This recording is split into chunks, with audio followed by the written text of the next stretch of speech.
Sarah Mitchell stood at the kitchen window of her small apartment, watching the rain streak down the glass. Her 7-year-old daughter Emma sat at the worn wooden table behind her, pushing cereal around in her bowl without eating. The eviction notice lay crumpled beside Emma's homework, a constant reminder that their world was falling apart. "Mommy, why don't I have a daddy like the other kids?" Emma asked quietly, her voice barely above a whisper. Sarah's heart clenched. This question came up more often lately, especially since they'd moved to this small town in Montana 3 months ago. She turned from the window and knelt beside her daughter's chair. "Sometimes families are different, sweetheart. You have me, and I love you more than all the stars in the sky." Emma nodded, but her eyes remained sad. "But Jenny's daddy fixed her bike when it broke, and Tommy's daddy built him a treehouse.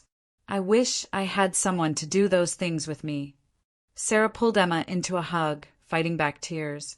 Since her husband David died in a car accident 2 years ago, she'd been struggling to be everything Emma needed. The insurance money had run out 6 months ago, and despite working 2 jobs, she couldn't keep up with the bills. This small Montana town was supposed to be a fresh start, but jobs were scarce and cheap housing even scarcer. "I know, baby. Maybe someday." Sarah's voice was thick with emotion she tried to hide. The apartment door suddenly rattled under heavy knocks. Sarah's stomach dropped. She knew it was probably Mrs. Henderson, their landlady, coming to discuss the overdue rent again. "Stay here and finish your breakfast," Sarah whispered to Emma before walking to the door. But when she opened it, instead of Mrs. Henderson's stern face, she found herself looking up at a tall man in a worn cowboy hat. He had dark hair with gray streaks at the temples, weathered hands, and the deepest blue eyes she'd ever seen. His presence filled the doorway, and something about him made her step back instinctively. "Sarah Mitchell." His voice was deep and rough, like gravel mixed with honey. "Yes, that's me. Can I help you?" "Name's Jake Reynolds. I own the Triple R ranch about 20 miles outside town. I heard you might be looking for work."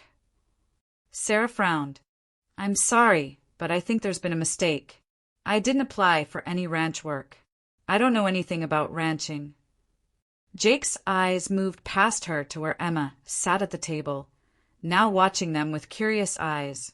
When his gaze returned to Sarah, something in his expression had softened. "Mind if I come in? This conversation might be better had inside." Sarah hesitated. Everything about this man screamed danger, not the threatening kind, but the kind that could turn her carefully controlled world upside down. Still, something in his manner made her step aside. Jake removed his hat as he entered, revealing thick, dark hair. He was even taller than she'd thought, and the small apartment seemed to shrink around him. Emma stared at him with wide eyes. "Hello there," Jake said to Emma, his voice gentler than when he'd spoken to Sarah. "What's your name?" "Emma," she whispered, then looked at her mother uncertainly. "That's a pretty name. I bet you're in 2nd grade, right?" Emma nodded, and a small smile tugged at her lips. "How did you know?" "I have a daughter, too. She's 8 in 3rd grade. Her name's Lily." Sarah's eyebrows rose. She hadn't expected this mysterious rancher to have a child. "Mr. Reynolds, I'm still not sure why you're here." Jake turned back to her, and she noticed the way his eyes seemed to take in everything. The eviction notice on the table, Emma's worn clothes, the nearly empty refrigerator visible through the open kitchen door. "I heard around town that you might be facing some difficulties. I also heard you're a hard worker. Mary at the diner speaks highly of you, and so does Tom at the grocery store." Sarah's cheeks flushed. She hated that her struggles were common knowledge in this small town. "I appreciate their good words, but I still don't understand what this has to do with ranch work." "It doesn't, not exactly." Jake ran a hand through his hair, and Sarah noticed he seemed almost nervous. "Look, Mrs. Mitchell, I'm going to be straight with you. I need help, and from what I can see, so do you. What kind of help? Jake glanced at Emma again, who was listening to every word despite pretending to eat her cereal. Is there somewhere we could talk privately? Sarah looked at Emma, then at the clock. Emma, why don't you go get ready for school? The bus will be here in 20 minutes. Emma nodded and slipped down from her chair, but instead of heading to her room, she walked over to Jake and looked up at him solemnly. Are you going to help my mommy? She asked. Jake knelt down so he was at her eye level. I'd like to try if she'll let me. Emma studied his face for a long moment, then nodded as if she'd made some important decision. Okay, she needs help because she cries sometimes when she thinks I'm asleep. Emma.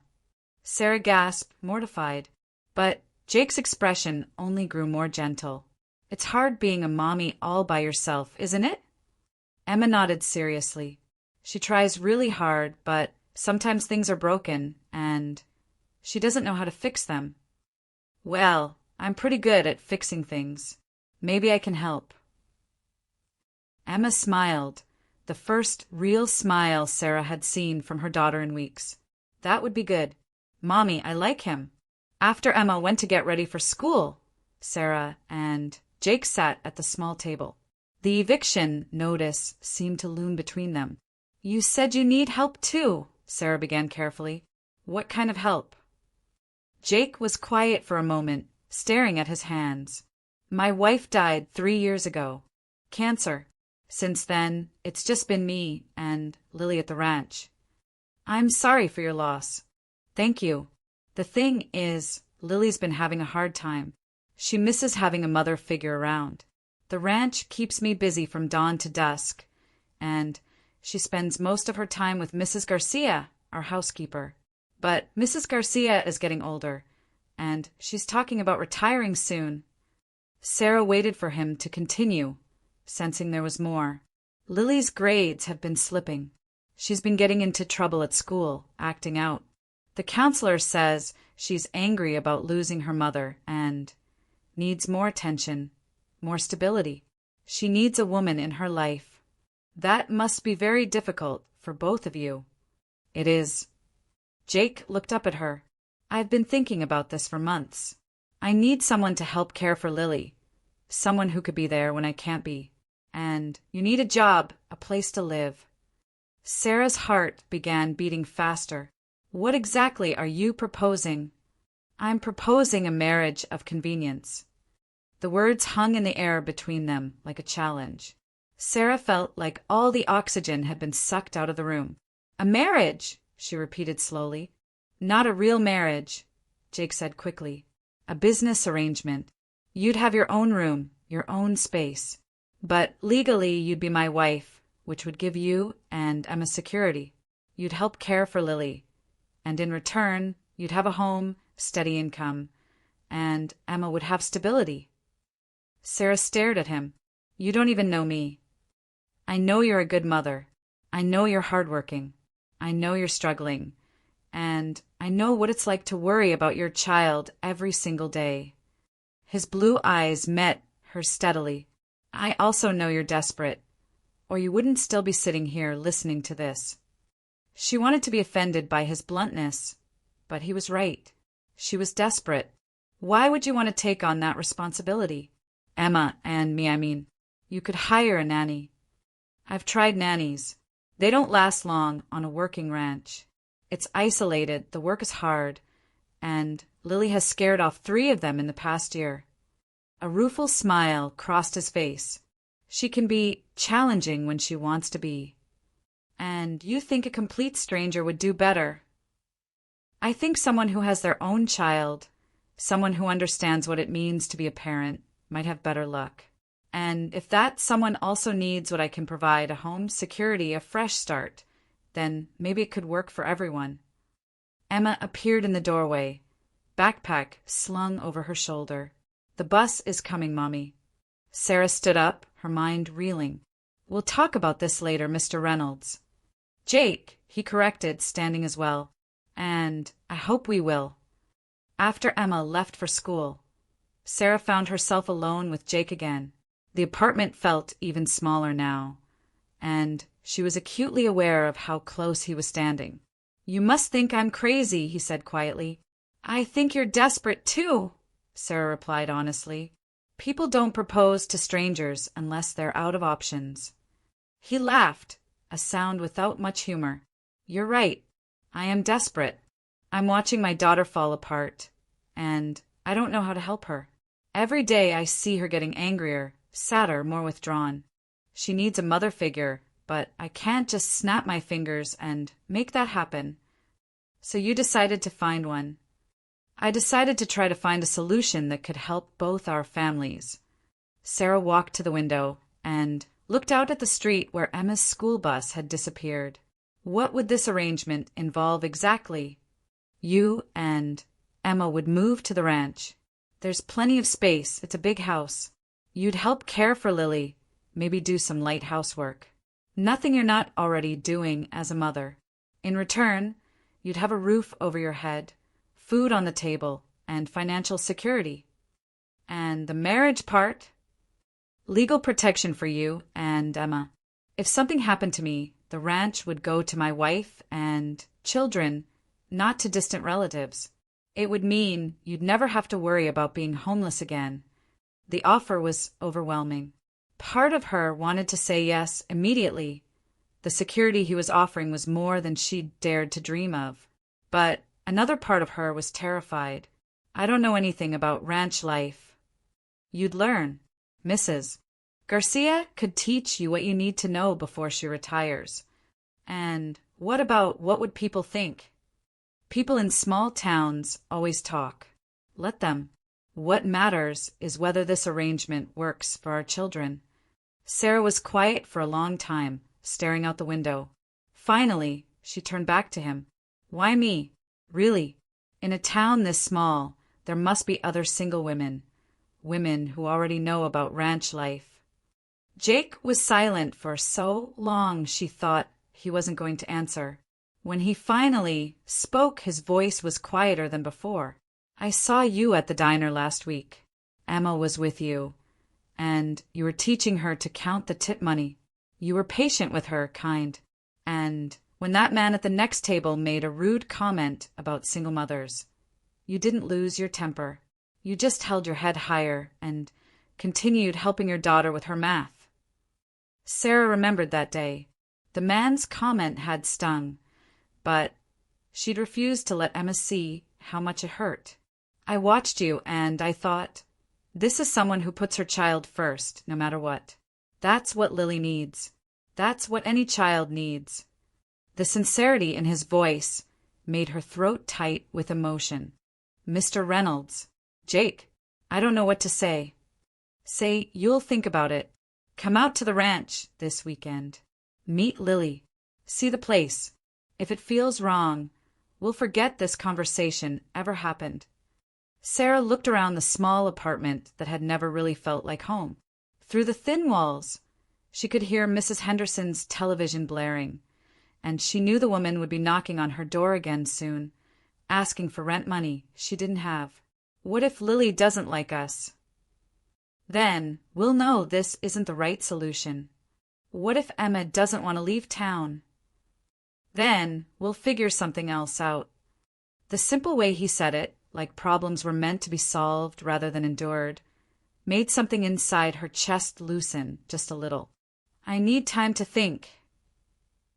"Of course you do, but don't take too long." His eyes flicked to the eviction notice again. "When do you have to be out of here?" "End of the week." Jake nodded grimly. "I'll be at the diner tomorrow at 7 in the evening. If you want to see the ranch, meet me there, and we'll drive out together. You and Emma both." He picked up his hat and headed for the door, then paused with his hand on the doorknob. "Sarah, I know this is unconventional.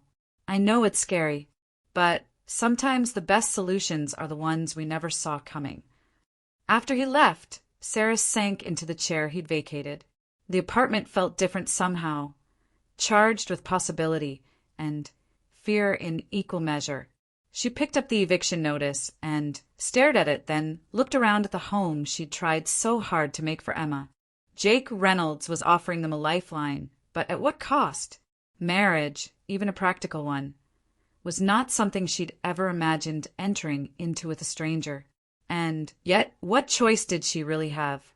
When Emma came home from school that afternoon, she dropped her backpack by the door and immediately asked, "Is the cowboy man going to help us?" "His name is Mr. Reynolds, and I don't know yet, sweetheart." Emma climbed onto Sarah's lap, something she only did when she was worried. "I liked him, Mommy. He had kind eyes." "Did he?" "Yes, and he said he has a little girl who needs a mommy. Maybe I could have a sister." The innocent hope in Emma's voice nearly broke Sarah's heart. Her daughter had been so lonely, so aware that their family was different from others. The idea of being part of something bigger, something more stable, clearly appealed to her. "Baby, if we did go help Mr. Reynolds and his daughter, it would mean leaving this town. We'd live far away on a ranch with animals and lots of space." Emma's eyes grew wide. "Really? With horses?" "Probably, yes." "And I'd have a sister?" "A stepsister. It would be different from what we have now." Emma was quiet for a moment, then looked up at Sarah with serious eyes. "Would you be happy there, Mommy?" The question caught Sarah off guard. "Why do you ask that?" "Because you haven't been happy here. You try to pretend, but I know. Sometimes children saw too much." Sarah hugged Emma tighter. "I want to be happy. I want us both to be happy. Then maybe we should try it. Maybe the cowboy man can teach me to ride horses." That evening, after Emma was asleep, Sarah sat at the kitchen table and made a list of pros and cons. The cons list was shorter, but more frightening. Marrying a stranger, moving to an isolated ranch, taking responsibility for another child. The pros list was longer and more practical. Financial security, a stable home for Emma, legal protection, a chance for both their daughters to have the family structure they craved. But there was something else, something she couldn't quite put on either list. When Jake had knelt down to talk to Emma, when he'd spoken about his own daughter's pain, when he'd looked at her with those blue eyes and offered a solution instead of sympathy, something inside her had responded. Not romantically. She wasn't ready for that, might never be ready for that again. But something deeper, a recognition of shared struggle and mutual respect. Maybe that was enough to build on. Maybe it had to be.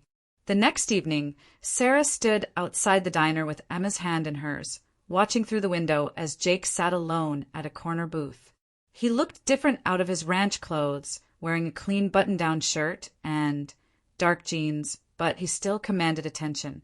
Several people in the diner were stealing glances at him, and Sarah realized that Jake Reynolds was probably something of a local celebrity.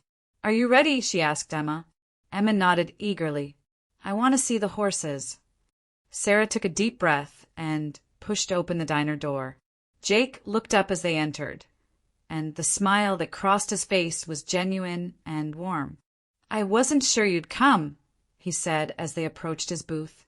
"Neither was I," Sarah admitted. Emma slid into the booth across from Jake without hesitation, and Sarah followed more cautiously. "So," Jake said to Emma, "are you ready to meet Lily and see the ranch?" "Yes. Mommy said there might be horses." "There definitely are horses. Do you know how to ride?" Emma shook her head, eyes wide with excitement. "Well, we'll have to fix that if you come to live with us." The casual way he said "us" made Sarah's stomach flutter with nervous butterflies. But Emma just grinned and started bombarding him with questions about the horses, the ranch, and his daughter. As Sarah listened to them talk, she found herself studying Jake's face. He was patient with Emma's endless questions, answered them seriously, and seemed genuinely interested in her responses. David had been like that with Emma before he died, treating her like a person whose thoughts and feelings mattered. It had been one of the things Sarah had loved most about her husband. The thought of David brought the familiar pang of guilt. Was she betraying his memory by considering marriage to another man? Even a practical marriage? But as she watched Emma's animated face and heard her daughter laugh for the first time in weeks, Sarah knew she had to put Emma's needs first. David would want Emma to be happy and secure. He would want them both to have the chance for a stable life. Ready to go see the ranch? Jake asked after they'd finished eating. Sarah nodded, her heart pounding. Whatever happened next would determine the course of both their lives. The drive to the Triple R ranch took them through rolling hills and vast open spaces that seemed to go on forever. Emma pressed her face to the window of Jake's pickup truck, pointing excitedly at everything she saw: cattle grazing in pastures, red barns in the distance, and hawks circling overhead. "It's so big," Emma whispered in wonder. "There's so much room." Sarah had to agree. Coming from their cramped apartment, the endless expanse of land was almost overwhelming. The ranch house came into view after they'd driven through a wooden gate marked with the Triple R brand. It was a sprawling two-story structure with a wraparound porch and dormer windows, surrounded by mature oak trees and well-tended flower gardens. "It's beautiful," Sarah said softly. Jake glanced at her, something pleased in his expression. "My wife Catherine planted those gardens. She said a house wasn't a home without flowers." As they pulled up in front of the house, Sarah saw a small figure sitting on the porch steps. The girl had long dark hair like her father's and was hugging a stuffed horse. She watched their approach with wary eyes. "That's Lily," Jake said quietly. "She's been nervous about meeting you both." When they climbed out of the truck, Lily stood up slowly. She was small for 8, with delicate features and her father's blue eyes. But where Jake's eyes were warm, Lily's held a guarded wariness that made Sarah's heart ache. "Lily, I'd like you to meet Mrs. Mitchell and her daughter Emma," Jake said gently. "Hi, Lily," Sarah said, keeping her voice soft and non-threatening. "Your dad told us a lot about you." Lily nodded, but didn't speak. Emma, however, bounded forward with her usual fearless enthusiasm. "Hi, I'm Emma, and I'm 7. My daddy died, but my mommy takes really good care of me. Your daddy said you have horses, and maybe you could show them to me." Lily blinked in surprise at Emma's directness. "You don't have a daddy either?" "Nope, but that's okay because my mommy is the best mommy in the world." "Is your mommy here too?" "My mommy died," Lily said quietly. "She got sick and went to heaven." Emma nodded seriously. "That's really sad, but maybe our mommies know each other in heaven and they're friends now." For the first time, a tiny smile flickered across Lily's face. "Maybe they are. Can you show me the horses now?" Lily looked at her father, who nodded encouragingly. "Okay, but you have to be careful around them. They're big." "I know. I've seen them in movies." As the girls walked toward the barn together, Emma chattering away and Lily listening with growing interest, Jake and Sarah followed at a distance. "Emma's good with her," Jake observed. "Emma's never met a stranger. Sometimes I worry she's too trusting, but in this case—" Sarah watched as Lily actually giggled at something Emma said. Maybe that's exactly what Lily needs. The barn was enormous, housing a dozen horses in spacious stalls. Emma was immediately enchanted, but she listened carefully as Lily explained which horses were gentle and which were too spirited for children to handle. "This is Buttercup," Lily said, stopping in front of a golden Palomino mare. "She was my mom's horse. She's really gentle and she likes carrots. Can I pet her?" Emma asked. Under Lily's careful instruction, Emma reached out to stroke Buttercup's neck. The mare lowered her head and nuzzled Emma's shoulder, making the little girl squeal with delight. "She likes me. Animals always know when someone has a good heart," Jake said, appearing beside them. They spent the next hour touring the ranch. Jake showed them the cattle operation, the chicken coop where fresh eggs were collected daily, and the vegetable garden that supplied the house with fresh produce. Emma was fascinated by everything, asking endless questions that Jake answered patiently. Lily gradually warmed up, especially when Emma admired a wooden playhouse that Jake had built behind the main house. "Daddy made it for me after Mommy died," Lily explained, leading Emma up the ladder to the small loft. "Sometimes I come here when I'm sad." "It's like a fairy tale house," Emma said in awe. "You're so lucky." "I don't feel lucky," Lily said quietly. "I miss my mommy all the time." Emma considered this seriously. "I miss my daddy too. But Mommy says that people we love never really leave us. They live in our hearts forever." "Do you really think so?" "I know so. Want to see?" Emma placed her small hand over her heart. "My daddy lives right here. And your mommy lives in your heart too. Feel." Lily put her hand over her own heart, and her eyes widened. "I can feel it beating. That's your mommy, saying she loves you."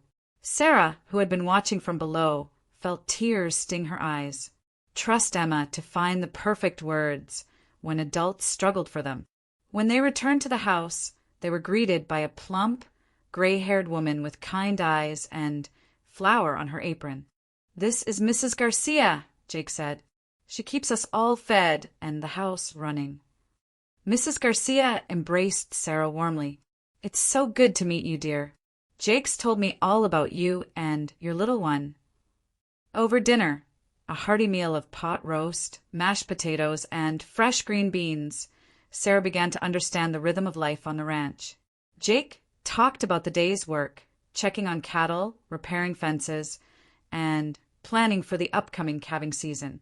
Lily and Emma chatted about horses and school and their favorite colors. It felt normal, like family dinners Sarah remembered from her own childhood. After dinner, Mrs. Garcia served homemade apple pie, while the girls played with Lily's collection of toy horses on the living room floor. Sarah found herself relaxing for the first time in months, the stress that had become her constant companion beginning to ease. "The guest room is upstairs," Jake said quietly, indicating a hallway beyond the living room. "Would you like to see it?" The guest room was spacious and comfortable, with a large window overlooking the gardens and a connecting door to a smaller room that would be perfect for Emma. "It's beautiful," Sarah said, running her hand over the quilt that covered the bed. "Did your wife make this?" Her mother did. Catherine was working on one like it when she got sick, but she never finished it. Sarah heard the pain in his voice and turned to face him. It must be hard, living here with all these memories. Jake leaned against the doorframe, looking out the window at the gardens below. "Sometimes. But Lily needs the connection to her mother. This is the only home she's ever known." "I understand." Emma still sleeps with one of David's old t-shirts sometimes. They stood in comfortable silence for a moment, two people who understood the weight of grief and the challenge of single parenthood. "Jake," Sarah said finally, "I need to ask you something, and I need you to be honest." "Okay. What happens if this doesn't work? What if Lily and Emma don't get along long term? What if I can't adapt to ranch life? What if we make things worse instead of better?" Jake turned to face her fully. "Then we admit we tried, and it didn't work. We figure out how to transition back to the way things were, or find a different solution." "But, Sarah, I've been watching our daughters together tonight, and I don't think that's going to be a problem." As if to prove his point, Emma's laughter drifted up from the living room below, followed by Lily's higher giggle. "They do seem to be getting along well," Sarah admitted. "Better than well. Lily's been silent at dinner for months. Tonight, she told 3 different stories about things that happened at school. That's the most I've heard her talk about anything in weeks." Sarah felt a flicker of hope. Emma's been so lonely. She's never had another child to play with at home. "There's something else," Jake said, his voice becoming more serious. "I want you to know that if you agree to this arrangement, I'll do everything in my power to make it work." that includes making sure you feel safe and respected. This isn't about me getting a wife in the traditional sense. It's about creating a stable family environment for both our children. And what about you? What do you get out of this besides help with Lily? Jake was quiet for a long moment. Peace of mind, I suppose. Knowing Lily has what she needs. Knowing I'm not failing as a father. The vulnerability in his admission made Sarah's chest tight. You're not failing, Jake. Lily's a wonderful little girl. She is, but she's been struggling, and I haven't known how to help her. Tonight, watching her with Emma, I saw my daughter again. The happy, curious little girl she was before her mother died. That night, back at the apartment, Sarah tucked Emma into bed and sat on the edge of the mattress. "Did you like the ranch, sweetheart?" Emma nodded enthusiastically. "It was the best day ever, Mommy.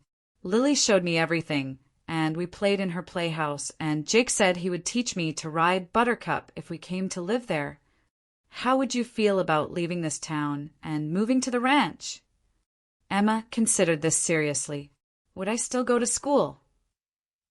"Yes, but a different school. Would you be happy there?" Again, the question that cut straight to the heart of things. Sarah smoothed Emma's hair back from her forehead. "I think I could be happy there. The question is, would you be happy there? Lily needs a mommy, and I want a sister. And Jake is really nice. He talks to me like I'm important." "You are important, Emma.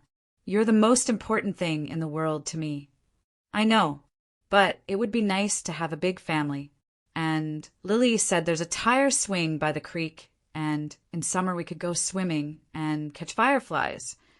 The picture Emma painted was so appealing, so different from their current reality, that Sarah felt tears prick her eyes again. "If we did this, it would be forever, Emma. We couldn't change our minds in a few weeks if we didn't like it." Emma sat up in bed, her expression unusually serious for a 7-year-old. "Mommy, remember when Daddy died and you said we had to be brave and take care of each other?" Sarah nodded, not trusting her voice. "I think this is one of those times when we have to be brave again. But this time we'd be helping Jake and Lily too." 3 days later, Sarah stood in the courthouse wearing the only nice dress she owned, holding Emma's hand while Jake signed the marriage certificate. It was the most unconventional wedding in history. No flowers, no music, no guests except for Mrs. Garcia, who had insisted on being there as a witness. But when the judge pronounced them husband and wife, and Jake turned to her with those serious blue eyes, Sarah felt something shift inside her. Not love, not yet, but possibility. "Are you sure about this?" he asked quietly, so only she could hear. "No," she answered honestly, "but I'm sure about doing what's best for our children." He nodded, understanding exactly what she meant. "Then we'll figure out the rest as we go." The transition to ranch life was both easier and harder than Sarah had expected. Emma adapted quickly, delighting in the freedom to run and explore, the daily adventure of collecting eggs, and the joy of having Lily as a constant companion. Within a week, the two girls were inseparable. Lily blossomed under Emma's enthusiastic friendship and Sarah's gentle mothering. She started talking more at dinner, helping with household chores, and even laughing at Jake's corny jokes. The sad, withdrawn little girl who had sat on the porch steps that first day was slowly being replaced by someone brighter and more confident. But for Sarah, the adjustment was more complicated. Ranch life required skills she'd never developed. Learning to can vegetables from the garden, understanding the rhythms of cattle and horses, adapting to the isolation that came with living 20 miles from town. More challenging was learning to live with Jake. He was unfailingly polite and respectful, giving her space and privacy, but there was something intense about his presence that kept her slightly on edge. He was nothing like David, who had been gentle and academic. Jake was all competent masculinity and quiet strength, and sometimes Sarah caught herself watching him work, admiring the easy way he handled the physical demands of ranch life. 3 weeks into their marriage of convenience, their fragile new family faced its first real test. Sarah was hanging laundry on the line behind the house when she heard Lily screaming. She dropped the wet sheet she was holding and ran toward the sound, finding both girls by the creek where Lily was doubled over, clutching her arm. "What happened?" Sarah demanded, dropping to her knees beside Lily. "She fell out of the tire swing," Emma said, her face pale with worry. "She was trying to swing higher like I dared her to, and the rope broke." Lily was crying too hard to speak, and when Sarah gently examined her arm, she could see it was bent at an unnatural angle. "Emma, run to the house and ring the bell on the porch. That will bring your dad from wherever he is. Tell him Lily's hurt and we need to get to the hospital." Emma took off running while Sarah gathered Lily gently in her arms. "It's going to be okay, sweetheart. We're going to take care of you." Jake appeared within minutes, his face going white when he saw Lily's arm. Without a word, he scooped his daughter up and carried her to the truck, Sarah and Emma following close behind. During the tense drive to the hospital, Lily cried for her mother, breaking Sarah's heart. She held the little girl carefully, murmuring soothing words while Jake drove faster than was probably safe on the winding country roads. At the hospital, while doctors examined Lily and took x-rays, Jake paced the waiting room like a caged animal. Sarah had never seen him look so rattled. "It's my fault," he said suddenly. "I should have checked that rope. I should have replaced it before anyone got hurt. It was an accident, Jake. These things happen. Not on my watch. Not to my daughter." The raw pain in his voice reminded Sarah that despite his competent exterior, Jake was just a father who loved his child and was terrified of losing her like he'd lost his wife. When the doctor came out to tell them that Lily had a clean break that would heal perfectly with a cast, Jake actually sagged with relief. "Can we see her?" "Of course. She's been asking for her mother." Sarah felt Jake tense beside her. "I'll talk to her," she said quickly. Lily was sitting on the examination table, her left arm now in a bright pink cast, looking small and scared. "Hi, sweetheart," Sarah said gently. "How are you feeling?" "It hurts a little, but the doctor gave me medicine." "Is Emma okay?" "Is she mad at me for falling?" "Emma's not mad. She's worried about you, and a little scared that you got hurt because of something she suggested. It wasn't her fault. I wanted to swing higher. I thought if I was brave enough, maybe Mommy would be proud of me." Sarah's heart broke. She sat on the edge of the bed and smoothed Lily's hair back from her face. "Oh, honey, your Mommy is already proud of you. Every single day. Being brave doesn't mean taking dangerous risks.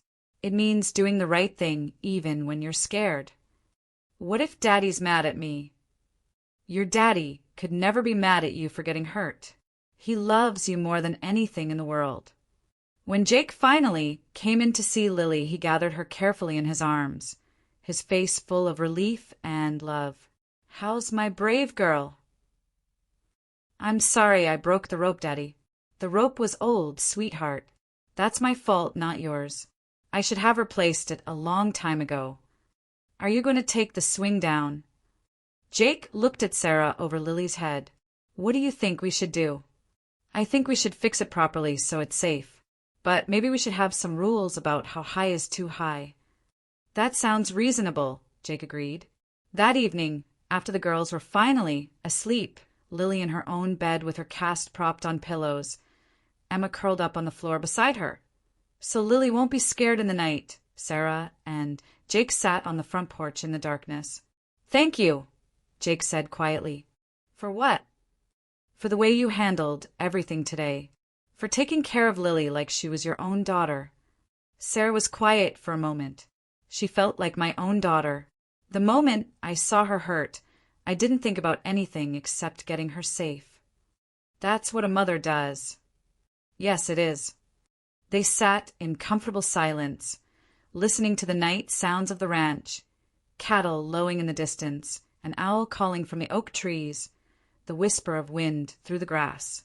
"Jake," Sarah said finally, "I need you to know something." "What's that?" "This is working. Not just the practical parts, but being a family. I can see it in both girls. They're happier, more secure. They're healing." "Are you?" he asked. "Healing, I mean." It was Sarah's turn to be quiet. Was she healing? The constant anxiety about money and housing was gone. Emma was thriving. She had purpose and a place to belong. But healing felt like more than just solving practical problems. "I think so," she said honestly. "For the first time since David died, I feel like I'm building something instead of just surviving." "That's good. That's what Catherine would have wanted for all of us." "Tell me about her," Sarah said impulsively. "What was she like?" Jake was quiet for so long she thought he wasn't going to answer. When he finally spoke, his voice was soft with memory. "She was sunshine. That's the only way I can describe it. She could walk into a room and everyone would smile. She loved this place, loved the land and the animals and the life we built here. She was pregnant when she got sick." Sarah's breath caught. "Oh, Jake." "We lost the baby too. A boy. We were going to name him Michael." His voice cracked slightly. "Some days I think that loss was harder for her than knowing she was dying. She wanted Lily to have siblings. I'm so sorry. She made me promise to find happiness again. She said life was too short to waste on grief alone. I didn't understand what she meant then, but I'm starting to now." Sarah felt tears on her cheeks. The pain in his voice, the love he'd had for his wife, the sacrifice Catherine had made in asking him to move forward. It was all overwhelming. "She sounds like she was an amazing woman." "She was. And she would have liked you, Sarah. She would have liked the way you love our daughters." "Our daughters." The phrase settled into Sarah's heart like a benediction. Somewhere in the space of 3 weeks, that's what they'd become. Not his and hers, but theirs. "Thank you for telling me about her. Thank you for listening." As they sat together in the darkness, Sarah realized that something fundamental had shifted between them. They were no longer just two desperate people who'd made a practical arrangement. They were partners, parents, and maybe someday something more. But for now, it was enough to sit together and know that their children were safe and happy, sleeping under the same roof, protected by the family they were all learning to become together. 2 months into their marriage, Sarah woke up before dawn to find Jake's side of the house already empty. From her bedroom window, she could see him in the corral working with a new horse, his movements sure and confident in the pre-dawn light. She'd grown accustomed to his early rising, the quiet way he moved through the house so as not to wake anyone. What she hadn't grown accustomed to was the way her pulse quickened when she watched him work, or how she found herself listening for his step on the porch each evening. Their marriage might have started as convenience, but her feelings were becoming dangerously complicated. Downstairs, she found Mrs. Garcia already preparing breakfast, humming softly to herself. "He's been out there for 2 hours," the older woman said without looking up from the stove. "That new stallion came in yesterday, and Jake's determined to gentle him before the horse hurts himself or someone else." "Is it dangerous?" Sarah asked, moving to the window for a better view. "Jake knows what he's doing, but that particular horse has been badly treated. It'll take patience to win his trust." Mrs. Garcia's words seemed to carry deeper meaning, and Sarah wondered if they were still talking about the horse. "Mrs. Garcia, can I ask you something?" "Of course, dear." "How long did it take Jake to start living again after Catherine died?" The older woman set down her wooden spoon and turned to face Sarah fully. "What do you mean by living again?" "I mean, when did he stop just going through the motions? When did he become himself again instead of just surviving?" Mrs. Garcia was quiet for a long moment, studying Sarah's face. "I don't think he ever did, dear. Not until you and Emma came." The simple statement hit Sarah like a physical blow. Before she could respond, the kitchen door opened, and both girls tumbled in, still in their pajamas, Lily's pink cast bright against her nightgown. "Mommy, can we have pancakes?" Emma asked, climbing onto Sarah's lap.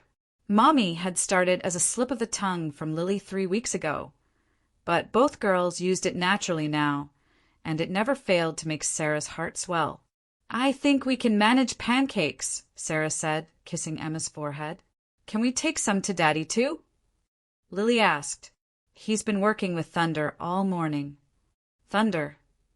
That's what I named the new horse," Lily explained, "because he sounds angry like a storm, but Daddy says underneath he's just scared."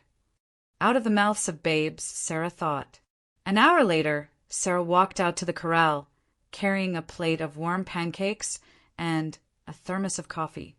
Jake was standing in the center of the round pen, speaking softly to a magnificent black stallion who paced the perimeter, muscles tense, eyes rolling white with fear and anger. Jake looked up as she approached, and the smile that crossed his face made her stomach flutter. "Breakfast delivery?" he asked, stepping carefully toward the fence. "Lily was worried you'd work through breakfast again." Jake climbed through the fence rails, accepting the plate gratefully. "I probably would have. He's making progress, but slowly." Sarah watched the horse, who had stopped pacing, but was still watching Jake with wary eyes. What happened to him? Previous owner used harsh methods. Vips, spurs, rughandling. He's learned that humans mean pain. But you think you can change that? I have to try. A horse like this, with proper training, could be something special. But if he can't learn to trust again... Jake shrugged, the implication clear. They stood watching the stallion in comfortable silence while Jake ate.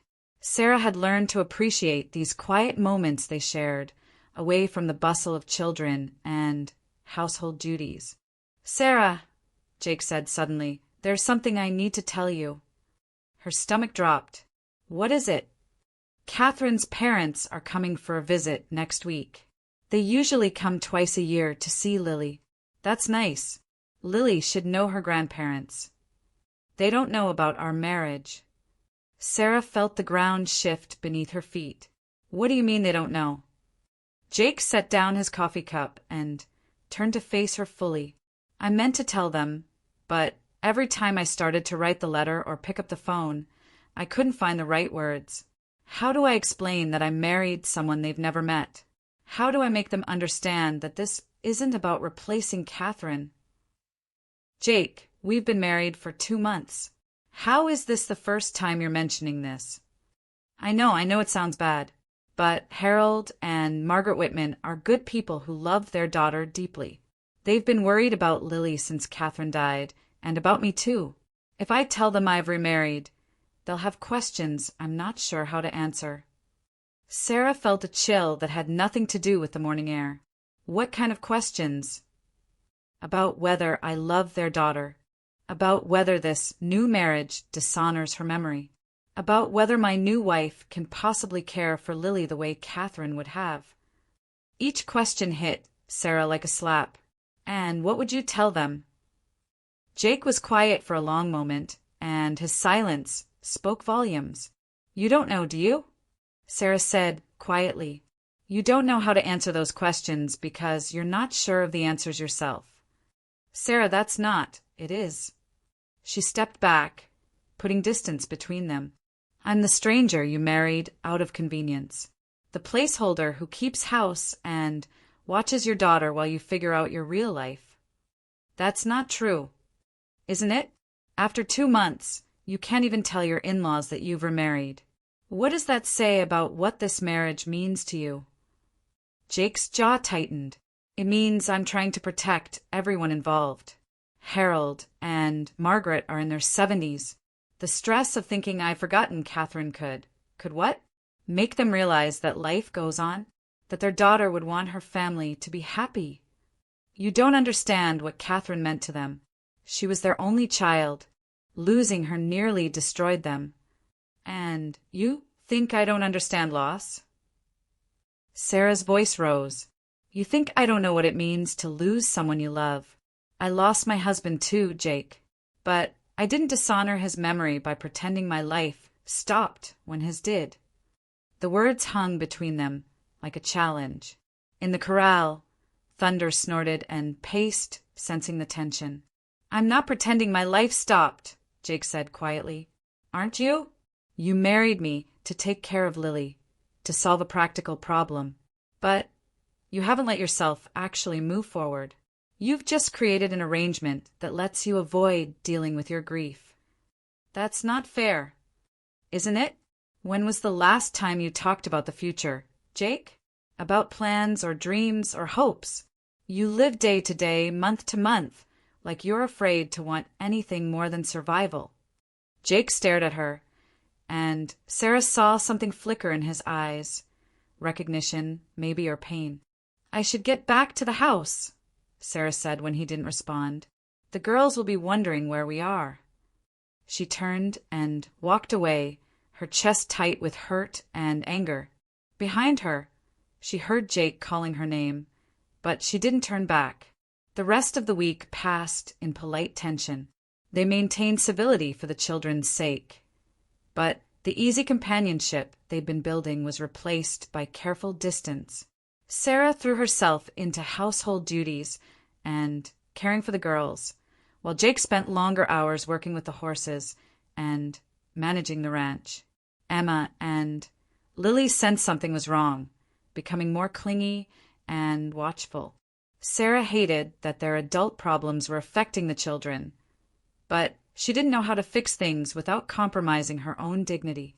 The Whitmans arrived on a Thursday afternoon in a large sedan that looked out of place in the ranch's rugged setting. Sarah watched from the kitchen window as Jake greeted an elderly couple with gray hair and formal clothes. The woman embraced him stiffly, while the man shook his hand with obvious reserve. Mrs. Garcia, Sarah said quietly, would you mind watching the girls for a while? I think I should make myself scarce until Jake figures out how to handle this. But before she could escape upstairs, Lily burst through the kitchen door with Emma close behind. Mommy, come meet Grandma and Grandpa Whitman. They brought me presents. Sarah's heart sank. There was no avoiding this confrontation now. In the living room, Jake looked like a man facing execution. The Whitmans stood stiffly beside the sofa, taking in the sight of Sarah with expressions of shock and confusion. Harold, Margaret, Jake said formally, I'd like you to meet Sarah Mitchell. I mean, Sarah Reynolds, my wife. The silence that followed was deafening. Margaret Whitman's face went pale, while Harold's expression darkened with what looked like anger. Your wife, Margaret repeated faintly. When did this happen? Harold demanded. 2 months ago, Jake admitted. 2 months. Margaret pressed a hand to her chest. You've been married for 2 months and didn't tell us. I was going to tell you. Were you? Harold interrupted. Or were you hoping we wouldn't find out? Sarah felt Emma press closer to her side, confused and frightened by the adult's tension. Lily had gone quiet, her joy at seeing her grandparents fading into uncertainty. Perhaps I should take the girls outside, Sarah said diplomatically. No, Margaret said sharply. I think we need to understand what's happening here. Are you telling us that our granddaughter has been living with a complete stranger for 2 months? Sarah isn't a stranger, Jake said, his voice growing firm. She's my wife and the girl's stepmother. Stepmother. Harold's voice was full of disbelief. Catherine has been gone for 3 years, Jake. 3 years, and you've already replaced her. The word replaced hung in the air like poison. Sarah felt something inside her snap. I haven't replaced anyone, she said quietly, but with steel in her voice. I couldn't replace Catherine even if I wanted to. She was Lily's mother, Jake's first wife, and by all accounts an extraordinary woman. But